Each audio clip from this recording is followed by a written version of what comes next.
Hello friends, आपका स्वागत है टेस्ट आईक्यू में। इस वीडियो में हम डिस्कस करेंगे आरआरबी जेईई के प्रीवियस क्वेश्चन।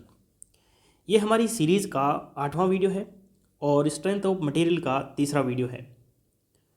फ्रेंड्स, हम इस सीरीज़ में जितने भी आरआरबी जेईई के प्रीवियस क्वेश्चन हैं वो सारे डिस्कस करेंगे।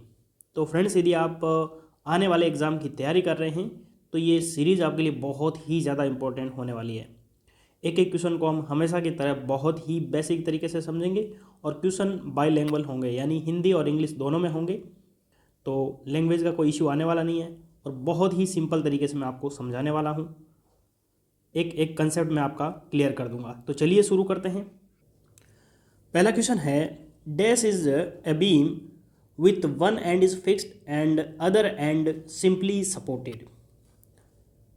Fixed beam, continuous beam, prepaid cantilever beam या फिर ओवर हैंगिंग बीम। तो फ्रेंड्स, यहाँ पे आपको आंसर पता होना चाहिए। हम सभी बीम के बारे में डिस्कस करेंगे। सबसे पहले हम बात करें फिक्स्ड बीम की। फिक्स्ड बीम का मतलब होता है कि जो बीम दोनों तरफ से फिक्स होती है, इसे हम बोलते हैं फिक्स्ड बीम। ये आपकी हो गई फिक्स्ड बीम, फिक्स्ड बीम। दूसरी है कंटिन्यूअस बीम। कंटिन्यूअस बीम यानी कि एक तरफ से तो हम क्या करेंगे, हिंज सपोर्ट रखेंगे। कौन सा सपोर्ट? Hinge support.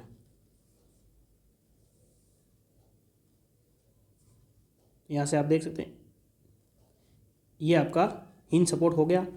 और यदि हम एक इधर जो है रोलर सपोर्ट लगा देते हैं तो ये तो हो गई आपके सिंपली सपोर्टेड बीम। यदि हम एक से ज़्यादा रोलर सपोर्ट लगा देते हैं तो ये हमारी हो जाती हैं कंटिन्यूअस बीम। चाहे हम 2 लगाएं, फिर चाहे 3 लगा दें, चाहे कितने भी लगा दें, तो ये हो गई आपके कंटिन्यूअस बीम, कंटिन्यूअस बीम। फिर हम बात करते हैं प्रोपेड कैंटिलीवर बीम। तो यदि हम प्रोपेड कैंटिलीवर बीम की बात करें तो ये एक तरफ तो आपके फिक्स होती है, ये हो गई आपके फिक्स्ड। और यदि दूसरी तरफ से फ्री है तो इसे हम क्या बोल देंगे, ये हमारी कैंटिलीवर बीम हो जाएगी। लेकिन यदि यहाँ पे हम रोलर सपोर्ट लगा देते हैं, ये हमारा रोलर सपोर्ट हो गया, तो इसे हम बोल देंगे प्रोपेड कैंटिलीवर बीम। तो हमारा जो आंसर है वो सी करेक्ट हो जाएगा, क्योंकि वन एंड फिक्स हो गया और other and simply supported. Simply supported यानी कि एक तरफ से रोलर सपोर्ट हो गया। फिर हम बात करते हैं ओवर हैंगिंग बीम। अब नाम से ही पता चल रहा है ओवर हैंगिंग का मतलब क्या है, कि जैसे कि ये आपकी बीम जो है, यदि मैं यहाँ से एक हिंज सपोर्ट लगा देता हूँ और दूसरी तरफ रोलर सपोर्ट लगा देता हूँ, तो यदि ये एक्स्ट्रा बाहर नहीं होती तो सिंपली सपोर्ट हो जाती, और यदि बाहर निकली हुई है हमारे जो सपोर्ट्स है तो इसे हम बोलते हैं ओवर हैंगिंग बीम। तो मुझे उम्मीद है कि आप सभी समझ गए होंगे कि डिफरेंट टाइप की बीम कैसे होती हैं। ये फिक्स्ड बीम हो गई, कंटिन्यूस बीम, और ये हो गई प्रोपेड कैंटिलीवर, और ये ओवर हैंगिंग, और एक अभी मैंने आपको बताया था ये आपकी हो गई कैंटिलीवर, और ये हमारी हो गई सिंपली सपोर्टेड बीम, और ये होती हैं आपके कैंटिलीवर। तो सारी बीम मैंने यहाँ पे आपको बता दी है। अगला क्वेश्चन देखते हैं, what is the expansion of UDL in the beam. बहुत ही ज़्यादा सिंपल क्वेश्चन है। यूडीएल की आपको फुल फॉर्म बतानी है। यूडीएल क्या होता है? Uniformly distributed load. जैसे मान लो कोई भी तरह की बीम होती हैं, उसके ऊपर यदि हम लोड जो है कंटिन्यूस लगा देते हैं तो उसे हम बोलते हैं यूनिफॉर्मली डिस्ट्रीब्यूटेड लोड। जैसे मान लो मैं एग्जांपल लेता हूँ सिंपली सपोर्टेड बीम का। सिंपली सपोर्टेड यानी कि एक तरफ हिंज सपोर्ट और दूसरा आपका रोलर सपोर्ट। अब यदि मैं इसके ऊपर कंटिन्यूस लोड लगा देता हूँ, इसको रिप्रेजेंट करने का तरीका ऐसा होता है, तो ये आपका हो गया यूनिफॉर्मली डिस्ट्रीब्यूटेड लोड, यानी कि हमारा जो आंसर है वो ए करेक्ट हो जाएगा। और इसकी इंटेंसिटी होती है लोड पर यूनिट लेंथ, यानी कि डब्ल्यू मान लो लोड है और पर यूनिट लेंथ यदि इसकी लेंथ एल है तो। अब मैं यदि बात करूँ यूनिफॉर्मली वेरिंग लोड, ये भी आपने नाम सुना होगा। तो यूनिफॉर्मली वेरिंग लोड क्या होता है? जैसे मान लो ये आपकी कोई बीम है, और ये कैसी भी हो सकती है, ठीक है। जनरली हम एग्जांपल देते हैं तो सिंपली सपोर्टेड का ही लेते हैं। यदि ये लोड जो है कंटिन्यूसली वेरी कर रहा है, जैसे मान लो इधर तो लोड ज़ीरो है और इधर आपका इंक्रीज कंटिन्यूस होता जाता है, तो इस बीम को हम क्या बोलते हैं, यूनिफॉर्मली वेरिंग लोड। अगला क्वेश्चन देखते हैं। The bending moment at a section of a beam will have its local maximum where the shear force is. तो फ्रेंड्स, जहाँ पे शियर फोर्स जीरो होता है वहाँ पे बेंडिंग मोमेंट मैक्सिमम होता है। तो हमारा जो आंसर है वो सी करेक्ट हो जाएगा।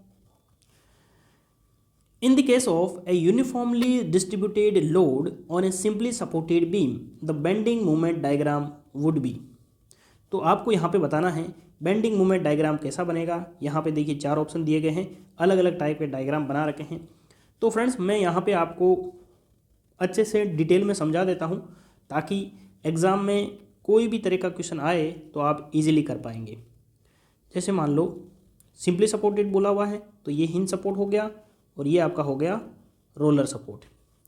अब इसके ऊपर हमको क्या लगाना है, यूनिफॉर्मली डिस्ट्रीब्यूटेड लोड। यदि इसकी इंटेंसिटी मान लिया हमने लोड पर यूनिट लेंथ है W और इसकी लेंथ जो है वो L है और ये पॉइंट मैंने A मान लिया और ये आपका B हो गया। अब A पॉइंट पे रिएक्शन जो आएगी उसे हम RA से रिप्रेजेंट करेंगे और ये आपकी RB हो जाएगी। अब देखिए, आप ध्यान से देखना है, आपको ये लोड पर यूनिट लेंथ है तो टोटल लेंथ में लोड कितना हो जाएगा W इंटू L, और ये यूनिफॉर्मली डिस्ट्रीब्यूटेड है इसलिए इन दोनों जो है सपोर्ट पे आधा आधा आ जाएगा। तो टोटल लोड WL है, इसको आधा करेंगे तो WL/2 और WL/2 हो जाएगा। अब देखिए, हमको यदि इसका बेंडिंग मोमेंट डायग्राम बनाना है, ठीक है, तो हमको क्या करना पड़ेगा। देखिए, मैंने पिछले वीडियोज़ में भी आपको कई बार बताया है, जब भी आपको बेंडिंग मोमेंट निकालना हो तो हम एक सेक्शन ले लेते हैं XX। अब ये कहीं से भी ले सकते हैं, A पॉइंट से भी ले सकते हैं, B पॉइंट से भी ले सकते हैं। अब यहाँ पे देखिए, एक चीज़ आपको ध्यान रखना है, ये RB की डायरेक्शन किधर है, इस साइड, और ये जो इस जितने हमने सेक्शन लिया है X डिस्टेंस में, जो ये लोड लगा रहा है ये बीम को किधर घुमा रहा है, नीचे की साइड। तो यदि हम बेंडिंग मोमेंट एट X, तो क्या होगा, मोमेंट एट X बराबर, देखिए ये RB ऊपर की साइड घुमा रहा है तो उसे हम बोलते हैं सैगिंग। तो इसे हम पॉजिटिव लेंगे तो RB, ये तो आपका फोर्स हो गया। मोमेंट लेंगे तो डिस्टेंस कितनी है, X एक्सेंस है, X है, ये हो गया। अब ये जो हमारा लोड है W, ये किसको क्लॉकवाइज घुमा रहा है तो हम इसको माइनस ले लेंगे। तो इस X डिस्टेंस में लोड कितना है, W इंटू X। अब इसका हम मोमेंट लेंगे तो मोमेंट जो है इसको यदि हम सेंटर में माने कंसंट्रेटेड तो डिस्टेंस हो जाएगी आधी, यानी कि X/2 हो जाएगा। यानी कि RB की वैल्यू कितनी है, WL/2 इंटू X माइनस ये हो जाएगा आपके WX²/2। अब यदि मैं मोमेंट जो है वो एट B लेता हूँ, B पे X की वैल्यू कितनी है, 0 है, तो X की वैल्यू यदि मैं 0 पुट करूँगा तो मोमेंट एट B हो जाएगा आपके 0। और यदि मैं सेंटर की बात करूँ, मोमेंट एट L/2 डिस्टेंस, तो X की वैल्यू यहाँ पे कितनी हो जाएगी, L/2, तो WL/2 into L/2 minus WL/2 का स्क्वायर क्या हो जाएगा, L²/4, और एक ये 2 नीचे है ही, यानी कि ये कितना हो गया, WL/4 माइनस WL²/8। तो यदि मैं मोमेंट एट L/2 लूँगा तो WL²/8 आ जाएगा। तो कहने का मतलब क्या है, कहने का मतलब है कि इस B पॉइंट पे तो 0 है और L/2 डिस्टेंस पे मैक्सिमम है WL²/8, तो ये कंटिन्यूसली इंक्रीज होता हुआ ये मैक्सिमम हो जाएगा। और सिमिलरली इधर भी ऐसा आ जाएगा, यानी कि A पॉइंट पे भी 0, B पे 0 और L/2 पे मैक्सिमम हो जाएगा। और मैक्सिमम आपको डायरेक्ट याद रखना है कितना, WL²/8। न्यूमेरिकल जब पूछा जाता है तो ये वैल्यू आपको डायरेक्ट याद होनी चाहिए। तो हमारा जो ऑप्शन है कौन सा करेक्ट हो जाएगा, सेकंड वाला। देखिए ऐसा हमारा डायग्राम बन जाएगा तो ऑप्शन यहाँ पे बी करेक्ट हो जाएगा। तो मुझे उम्मीद है कि आपको ये क्वेश्चन बहुत ही अच्छे तरीके से समझ में आया होगा। और कोई भी क्वेश्चन होगा वो उसको भी ऐसा ही करना है, आपको एक मोमेंट ले लेना है और ये प्रोसेस आपको फॉलो करना है। यदि आपको कोई भी डाउट रहता है तो वीडियो को दोबारा देख लेना है। The maximum bending moment of the centre of laminated spring of span L due to load W is given by. यदि लेमिनेटेड स्प्रिंग पे लोड W है और उसकी लेंथ L है तो मैक्सिमम बेंडिंग मोमेंट कितना होगा। देखिए, लेमिनेटेड स्प्रिंग जो होती हैं उसको हम बोलते हैं लीप स्प्रिंग। इसका मैं आपको डायग्राम बता देता हूँ। यहाँ पे आपको डायग्राम दिख रहा होगा, ये हमारी लीप स्प्रिंग होती है और इसको लेमिनेटेड स्प्रिंग भी बोलते हैं। आप सभी ने जो 4 व्हीलर होती है उसके पीछे वाले टायर में ये देखा होगा, तो इसे हम क्या बोलते हैं, लीप स्प्रिंग। तो यदि इसके ऊपर लोड W लगा हुआ है तो जो मैक्सिमम बेंडिंग मोमेंट होगा वो होगा WL/4। ऑप्शन यहाँ पे ए करेक्ट हो जाएगा। अगला क्वेश्चन देखते हैं। Ringing action is a combination of sliding and twisting, drawing, rolling या फिर रेसिप्रोकेटिंग। सबसे पहले तो आप बहुत सारे स्टूडेंट को इसका मतलब पता नहीं होगा। ये जो रिंगिंग एक्शन क्या है मैं आपको डायग्राम से अच्छे से समझाता हूँ। जब आप कपड़े धोकर सुखाते हैं तो आपको जैसा डायग्राम में दिख रहा होगा ऐसे आप निचोड़ते हैं। तो बहुत ज़्यादा जब हम निचोड़ते हैं तो क्या होता है, जैसे मान लो ऐसी कोई रोड है तो हम इधर तो क्या करते हैं, ट्विस्टिंग लगाते हैं। एक तो ट्विस्टिंग हो जाएगी और जब हम बहुत ज़्यादा इसको ट्विस्टिंग करेंगे तो हमारे हाथ स्लाइड भी करते हैं। तो यानी कि जब हम रिंगिंग एक्शन करते हैं तब वहाँ पे ट्विस्टिंग होती है और साथ में स्लाइडिंग भी होती है। तो ऑप्शन यहाँ पे ए करेक्ट हो जाएगा। इस डायग्राम से आप अच्छे से समझ गए हैं। अगला क्वेश्चन देखते हैं। When A rectangular beam is loaded vertically downward the maximum compressive stress is developed on the top layer, neutral axis, bottom layer या फिर एवरी क्रॉस सेक्शन। यदि हम सिंपली बात करें, एक हमारी रेक्टेंगुलर बीम लेते हैं, ये हमारी रेक्टेंगुलर बीम हो गई। अब यदि हम इसको वर्टिकली डाउनवर्ड लोड लगाते हैं तो ये कैसे बेंड हो जाएगी, ऐसे बेंड हो जाएगी। इसका मतलब क्या है, ये जो हमारा ऊपर वाला पोर्शन है ये किस में आ गया, कंप्रेसिव, ये हो गया आपके कंप्रेसिव। और ये जो डाउनवर्ड लेयर है ये आपके हो जाएगी टेंसाइल। तो आपको कौन सा पूछा गया है कि कंप्रेसिव स्ट्रेस कहाँ पे आएंगे, तो टॉप लेयर पे आ जाएंगे। तो हमारा आंसर जो है ए करेक्ट हो जाएगा। और यदि बॉटम का पूछता तो बॉटम यहाँ पे टेंसाइल में आ जाएगी। अगला क्वेश्चन देखते हैं। The effective length L of column hinged at the both end as compare to its actual length L is. तो यहाँ पे आपको इफेक्टिव लेंथ कॉलम की पूछी गई है। तो सबसे पहले तो मैं आपको ये बता देता हूँ कि कॉलम क्या होता है। आप सभी ने बहुत सारे पुलिये देखे हैं, ब्रिजेस, जितने भी ये पोल खड़े होते हैं इनको हम बोलते हैं कॉलम। अब ये जो कॉलम होते हैं आप सभी को पता है, कॉलम पे हमेशा जो लोड है वो कंप्रेसिव लगेगा, क्योंकि इसके ऊपर ही तो हम रखते हैं। जो हमारी गाड़ियाँ जाती है वो ऊपर से ही जाती है, इसका मतलब इसमें हमेशा कंप्रेसिव लोड लगेगा और इसकी जो डिज़ाइन होती हैं वो कंप्रेसिव लोड के हिसाब से ही डिज़ाइन किया जाता है। इतना आप समझ गए। अब इसकी जो एक्चुअल लेंथ होती है, मान लो ये L लेंथ है। अब यहाँ पे आपको पूछा गया है कि इफेक्टिव लेंथ कितनी होगी जब हम इसको बोथ एंड हिंज कर देंगे। हिंज का मतलब क्या है, जैसे हमारा ये कॉलम है तो इसको हम दोनों तरफ से हिंज कर दिया, ये तो आपका हो गया हिंज्ड, ठीक है। अब दूसरी कंडीशन क्या हो सकती है, हमने एक तरफ से तो हिंज कर दिया और दूसरा एंड जो है वो फ्री छोड़ दिया, ये आपका फ्री हो गया। तीसरा क्या हो सकता है, दोनों एंड जो है वो फिक्स कर दिए, ये आपका फिक्स हो गया, ठीक है। और तीसरी कंडीशन क्या हो सकती है कि एक तरफ से आपको फिक्स कर दिया और दूसरी से इधर आपका हिंज कर दिया। अब इन सभी में इसकी लेंथ जो है, एक्चुअल लेंथ वो तो L ही है, लेकिन इफेक्टिव लेंथ सबकी अलग अलग होगी।